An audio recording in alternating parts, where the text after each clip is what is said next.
Good evening, everyone. Thank you all so much for coming out here to watch my presentation. As many of you already know, I studied machine learning this year under the mentorship of Tandarai Madamba, and I'm excited to present my research to you guys tonight. Before we kick off the presentation, I'd like to start with a quote from Walt Disney. It goes, "The past can hurt, but the way I see it, you can either run from it or learn from it." I picked this quote because I feel like it applies to my topic in the sense that machine learning is learning from past mistakes and improving on those mistakes and training better and better models based on past errors in your training process. A little bit about my mentor. He sadly could not make it out tonight, but he will be watching this on video. It's why my brother's recording. He holds a master's degree in data science from UC Berkeley, and he works as a research associate at Texas A&M University. He has over 5 years of experience researching there and has worked as a research associate and a graduate research assistant in machine learning. He works in the development of creating agricultural models for machine learning, and he showcases his skills in machine learning methodology, different kinds of machine learning methodologies through the showcasing of these models at Texas A&M. He's pretty well recognized for his publications in many food magazines and has very different awards in terms of published research at Texas A&M University. So this is my second year doing ISM. And before I talk about what I've done this year, I just want to hit a quick recap on what I did last year in ISM. Last year in my first semester, I studied oculomics, which is a process of diagnosing diseases in the retina, diagnosing diseases, like systemic diseases, using retinal scans. And this was valuable because it taught me, it kind of gave me I kind of dipped my toes in the pool of machine learning and its different applications, specifically in healthcare, right? So I learned about the application of machine learning to retinal imaging and detecting biomarkers in the retina that might be indicative of diseases like high blood pressure, diabetes, or neurodegenerative diseases like Parkinson's or Alzheimer's. In my second semester, I dove more into the technical aspect of machine learning when I developed a machine learning model that can recognize handwritten characters, letters, numbers, symbols, and I ended up achieving an accuracy rate of 96%, not on the initial, not during my showcase, but afterwards tweaking the model. I did achieve an accuracy rate of 96% on that model. So this year, over the summer, a type of machine learning model that kind of piqued my interest. I think I get a lot, I scroll on Reels a lot, right? And I get a lot of Reels about machine learning. It's like, have you seen the celebrities talking about machine learning concepts on your feed, right? So I saw one about recurrent neural networks, and I was like, wow, that seems pretty interesting. And what recurrent neural networks can do is that they can process sequential data in a series, and they can use context from that data to kind of translate text from one language to another language more efficiently than current methods of translation. So because of this, I kind of became more interested in machine learning or machine translation for languages like low resource languages, like languages that read from right to left, or dying languages, or languages that are really obscure. Second, I started working towards understanding neural networks better, specifically the mathematics behind neural networks. So I spent the majority of my first semester, first off, learning about recurrent neural networks in order to prepare for my second semester, and also working on learning more about the mathematical concepts behind neural networks in machine learning. Third, this is what I'm going to be presenting tonight. I worked on my final product, which is a Sindhi to English, Sindhi being my mother tongue, translator, using a recurrent neural network, which will serve as our neural translation model. Another highlight of this year was hosting two ISM AI conferences. These conferences were both a huge success. I think I have one attendee who came, Satvik, came to I think the first conference. Did you come to the second conference as well? First one. We came to the first conference, and this was the Applications of AI conference, where we kind of dove into case studies, and we kind of got our participants to be like not only students who were interested in AI came to this conference, like all kinds of like people who were interested in business, people who were interested in healthcare, people who were interested in just more broad computer science also came to this conference, because it wasn't more of a technical conference, it was like a kind of application conference where we studied the applications of AI in different fields. The second conference was around Thanksgiving break. It was in November, and this was a technical conference where Rehan, who is my partner from Heritage, Rehan and I hosted 2 tutorials. I hosted a tutorial, the well-known Titanic tutorial, the classification model tutorial, and I kind of gave students, first-year ISM students who are interested in computer science and artificial intelligence, I gave them kind of a first look into what their final product might look like if they chose to pursue artificial intelligence in ISM.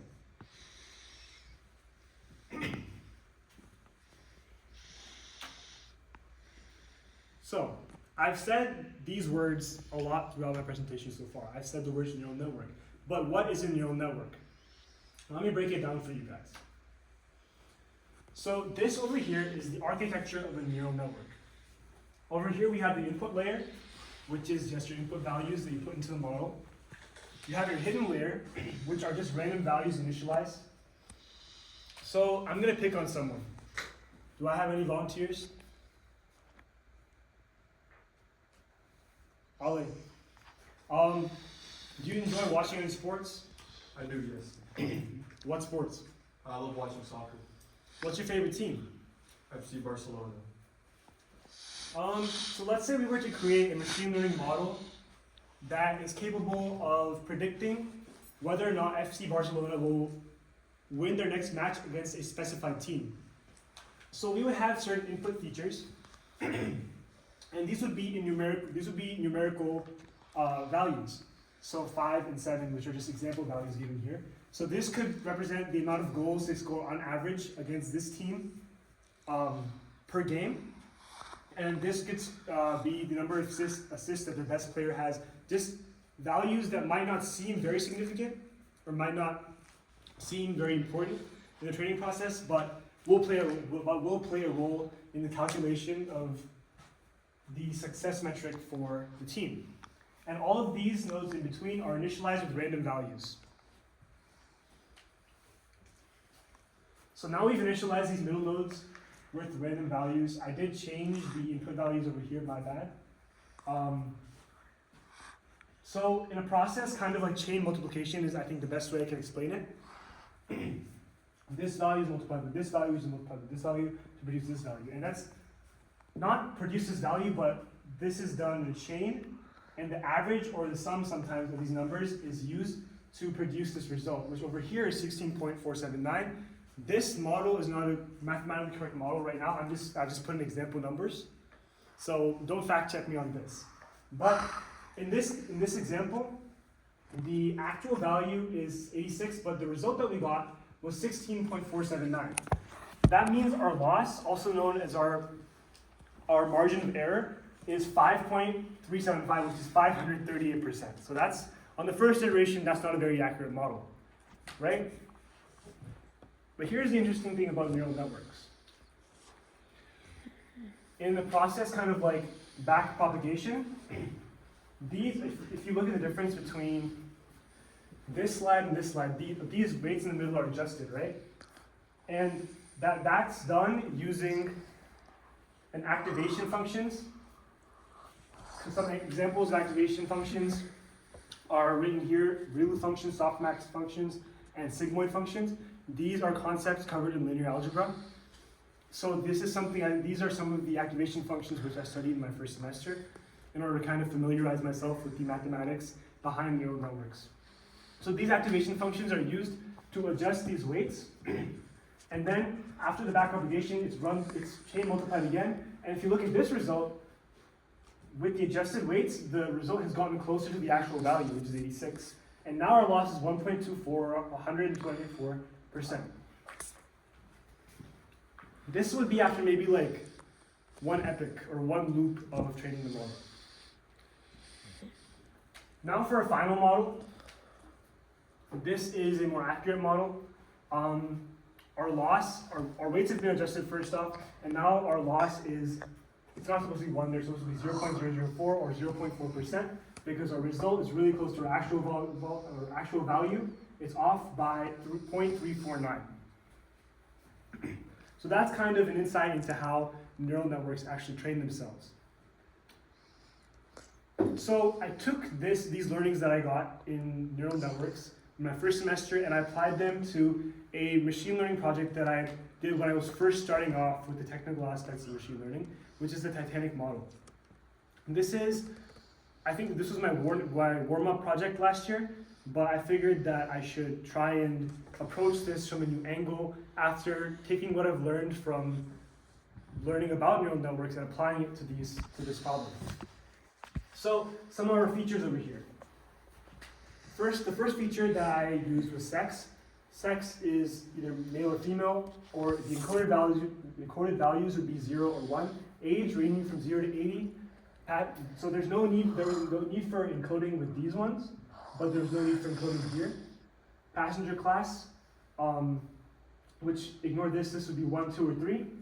And other encoded features like the port they actually embarked from in the data set. And these nodes would be randomized, and they would, in the same process that I was explaining before, they would be slowly adjusted so the model would become more accurate. And the survival would be expressed in a 0 to 1 range, like 0.79, where the value would round up or down for yes, they did survive, or no, they didn't survive. And this will also be provided with a confidence value, with how confident the model actually is in its prediction. Okay, so now let's talk about my final product. Sindhi is my mother tongue, and the reason I chose to focus on it for my final product in the kind of application of recurrent neural networks, or RNNs, is first off, Sindhi is a low resource language, which means there are no accurate machine learning tools to translate Sindhi online. Second off, because there's no tools, we have to rely on methods of phrase-based translation like Google Translate. How many of you guys have taken language classes in a first go IST school? If you've used a translator to kind of check your work and stuff, right? How many of y'all find that sometimes the correct word isn't used based upon the context? Right, so the reason for that is because of something called phrase-based translation. Phrase-based translation is directly kind of finding the words in a data set and directly substituting them rather than taking into account the context around those words. That's the method of translation which tools like Google Translate use. And that's especially not optimal for languages like Sindhi, which is read from right to left instead of left to right, because that is a significant difference when you compare it to its left to right counterparts, where you might have words that have the exact same meaning, making them easier to translate through phrase-based translation. Third off, Sindhi is a dying language. I know my parents used to tell me this a lot when I was a kid, that I should learn Sindhi because Sindhi is a dying language and there's not a lot of people who speak it anymore. There is an ever-increasing amount of native Sindhi speakers, and native Sindhi speakers are important because it is a very difficult language to learn, as it does read from right to left, as I've mentioned multiple times. Now let me explain how recurrent neural networks should play into this. So you can see here that I'm feeding hello world into the neural network. These are the input layers. So if I was to kind of map it out for you guys into the previous model that I was showing, imagine that there's a word here, hello world, and there's just arrows, right? Maybe this would be better. There's hello world, there's just arrows, right?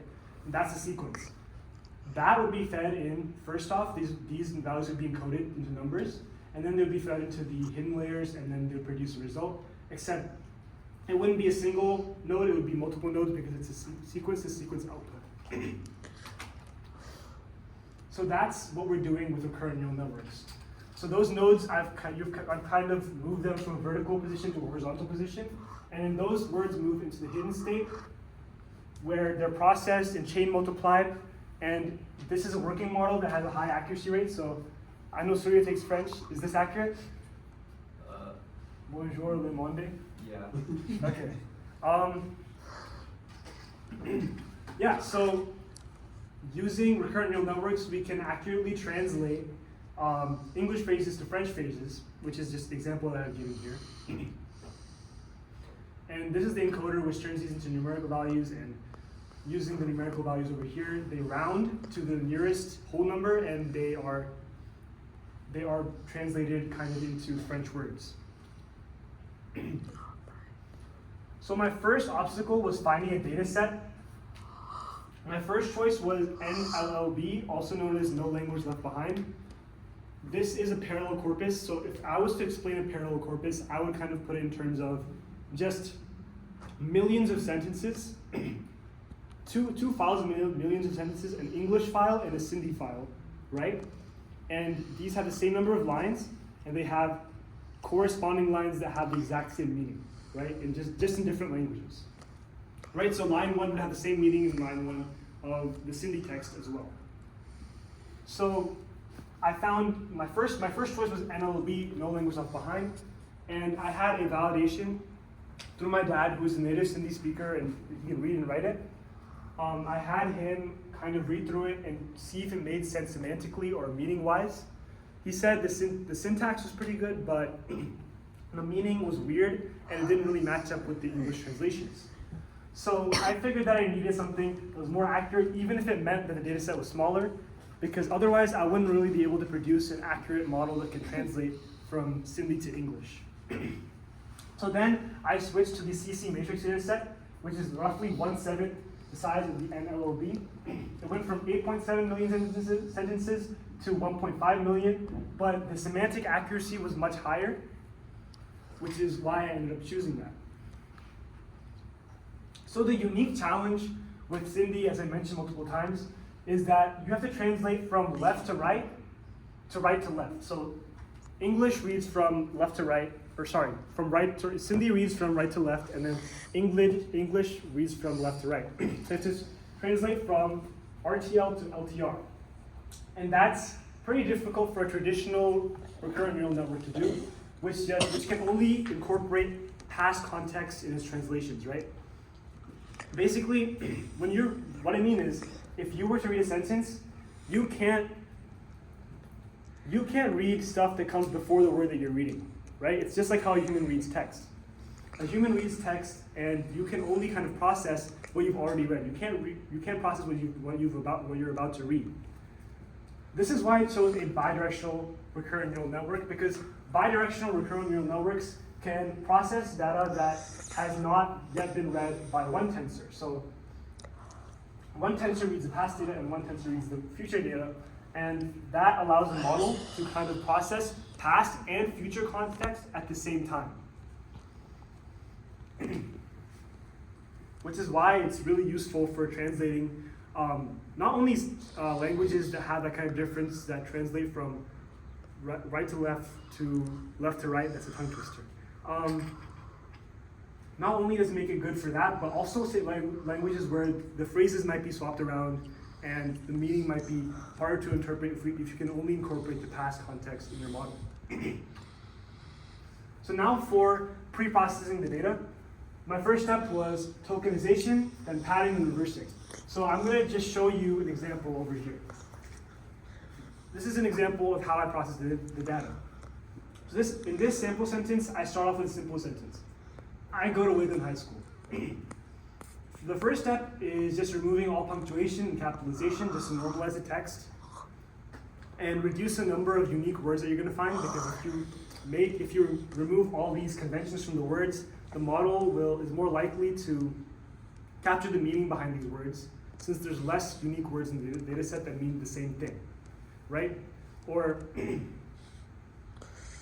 kind of like if a model was to read this, it would think that these are different words. You and I can tell that they're the same word, But normalizing data through removing the capitalization kind of allows the model to realize that, yeah, these two are the same words.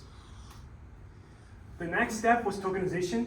So turning those words into numbers, just like a simple 1, 2, 3, 4, 5, 6. I'll show you guys this in my actual training later. And then padding that data. So if you go back to the neural network, if you revisit over here, you can't actually change the number of nodes here, right? You can't change the number of nodes in your input and output. So what you have to do is you have to make sure that all of your input is normalized and all of your input has the same length. Which is why when I was padding, I made sure that the input was the same length by padding all the sequences to the length of the longest sentence in the data set. For the next step, I reversed it because again, Cindy reads from right to left. So I reversed the data so that the first word would be like, I go to Lakeland High School in reverse, kind of, which is exactly how Cindy reads.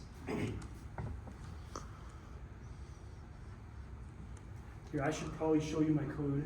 I have it pulled up over here.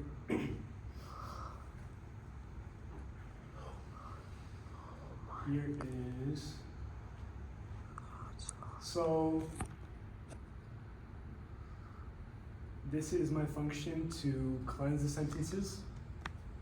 And over here I'm just removing, I'm lowercasing the sentence, I'm removing all punctuation. I don't have the outputs over here because if I run it, then it's gonna take like forever to run. But yeah, so I have my tokenization method, which fits the tokenizer and it converts those words to numbers. Let me just see if I can run this.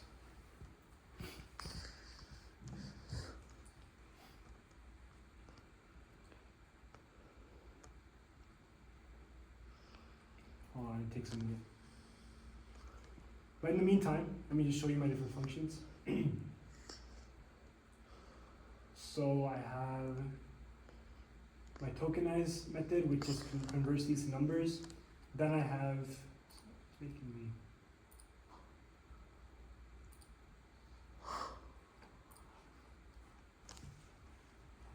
Then I have my reversing and padding. So I pad the sequence, the length of the longest sequence in the data set. Then I reverse it, so flip the data so that the model can better interpret it. It'll make a lot more sentences when the code actually runs. So over here, you can see that we have 4.2 million English words with 177,000 unique English words. The most common words being the, and, of, to, etc. Cindy words, I can't read that, so I can't read that to you. But we have 4.6 million Cindy words and 69,000 unique Cindy words. Sorry, it's a little bit difficult to read without the commas. But now, if you go over here, you can see how the tokenization process works. So, the quick brown fox jumps over the lazy dog. It is converted into 1, 2, 3, 1, 2, 4, 5, 6, 7, 1, 8, 9. The reason that there's no 3 is because there is a repeating word in the sequence. So the model actually recognizes that after normalizing the data, and it classifies the as the same word over here in the tokenizer. And then my padding, I actually don't have an example output for those. Or sorry, I do. So this is how the padding works.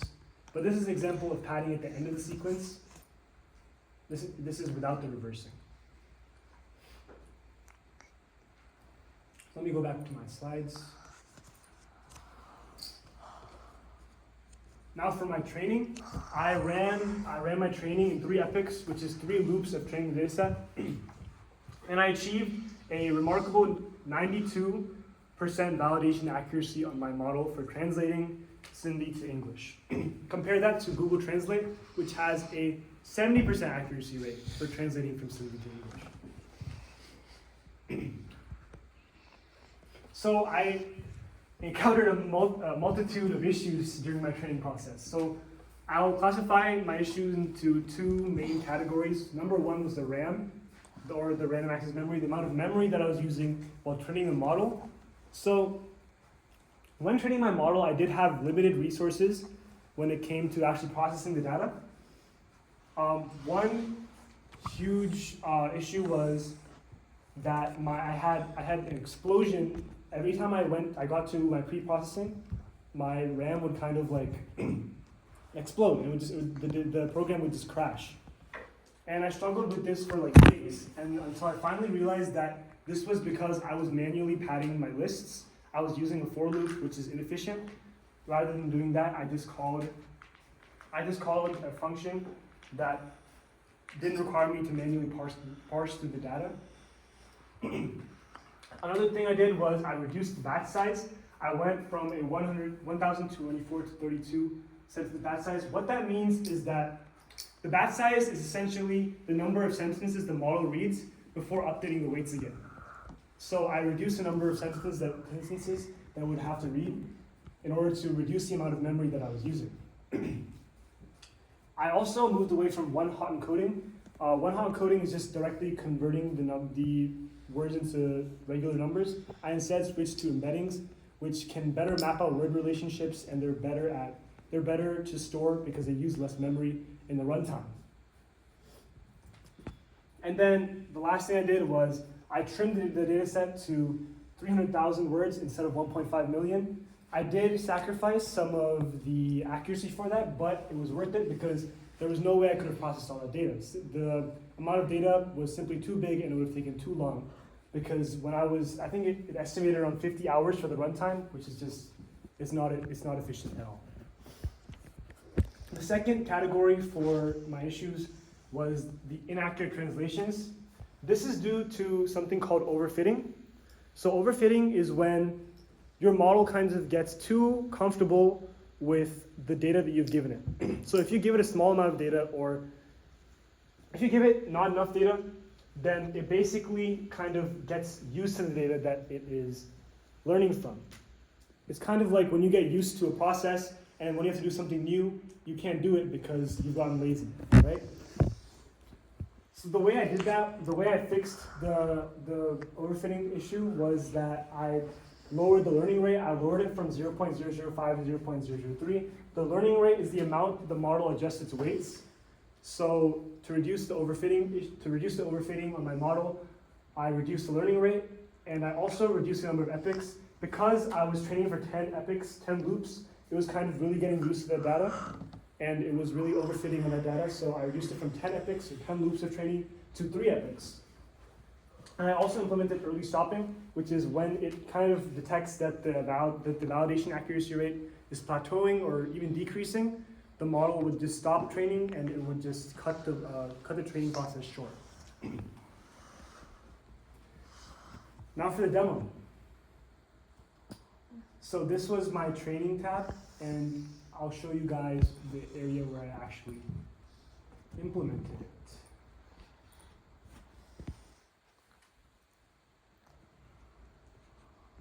That's just not this one. Is this importing your model that you? Yeah, so I trained the model here, and then I'm importing the model on this tab, on this notebook over here. So for context, at the bottom here, I saved it over here to my Google Drive. It's saved as BDRNN model, and then I imported it over here.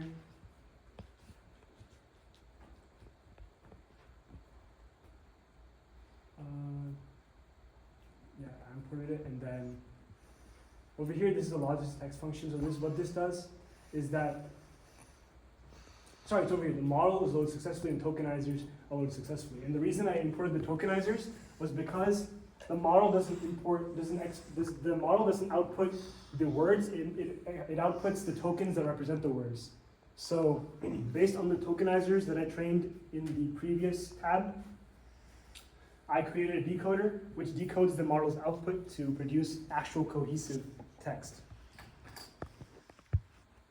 So I have a few example sentences here. Let's start off with this one right here. My dad wrote these for me because he does read and write in Sindhi. Let me start off with this sentence, which is relatively simple. It reads, I go to school every day and learn new things. Let's input that into the model. It It says, I go to school and learn new things every day. If you notice, this output is a little bit different from the actual correct output, but it means the same thing. It's just the placement of this every day. The reason why this is significant, the reason why I'm pointing it out, is because this is kind of evidence that we're not using phrase-based translation here and we're using machine learning. Because the model is actually able to map the context and it's able to map the meaning behind those words, which is why it's able to kind of rearrange those words in the sequence. The next example sentence I have for you guys is this one. Hello, my name is Manish Balani. And there's something funny with this one. It didn't copy everything. It didn't copy.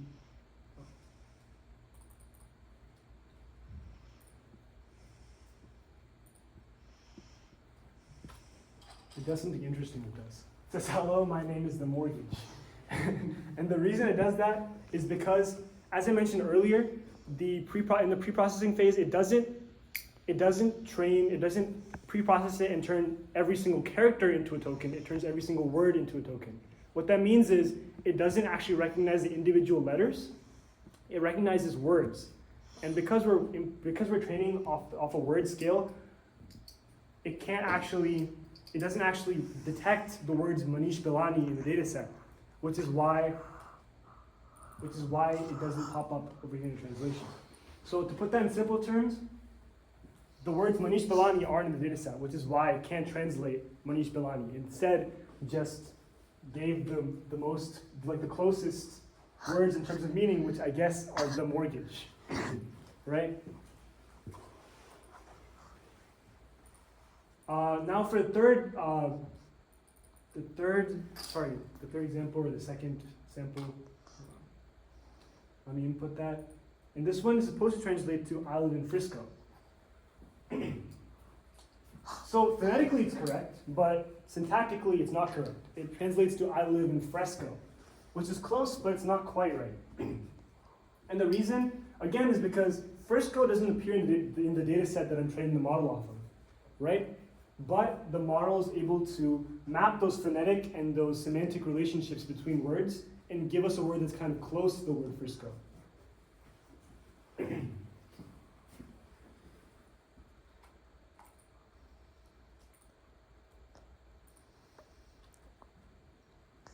Now for the conclusion and some of the key takeaways I've had as part of my process, of my time here in Wakeland ISM and in this project in general. So with this model, I'm planning on also adding features where I can translate not only from Sindhi to English, but also from English to Sindhi. And I want to add a voice recognition kind of aspect to this. So I'd probably implement something from OpenAI that can, I could probably implement a model from OpenAI that can just pick up the words that I'm saying, and I can create an actual tool, an actual website that can translate a low resource language like Sindhi from English to Sindhi and back. So that's my future plans with this model. And that's a wrap for tonight.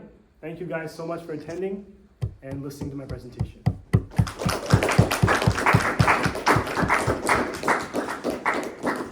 Do you guys have any questions?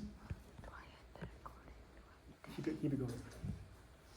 Yeah, so the main difference between your model and Google Translate was the context and the word choices. Like, words are not placed right, or the right words are not chosen and put in the correct parts of the sentence, right? Yeah. So a big part of the context is commas, semicolons, and all of that. So removing them kind of gets rid of part of the context. So what about including them? Have you thought about that? Yeah, I did think about that, and the reason I didn't include it was because I didn't have the computing power for that, and I'll explain. So because I was training off of a limited amount of random access memory, I didn't have the computing power to process a lot of data, right? Like, I was only training off of 300,000 sentences, but I still managed to get a really high accuracy rate, and still, it's not really perfect, but it's pretty good, right? And in order to kind of process data and keep it accurate, I would have to have a larger data set for that. Because the model wouldn't really be capable, it would become less accurate because I'm not normalizing the text with the smaller data set. Does that make sense? Does that answer your question? Were you about to say something? Okay. Any more questions? All right. Thank you so much for listening, and have a great rest of your night.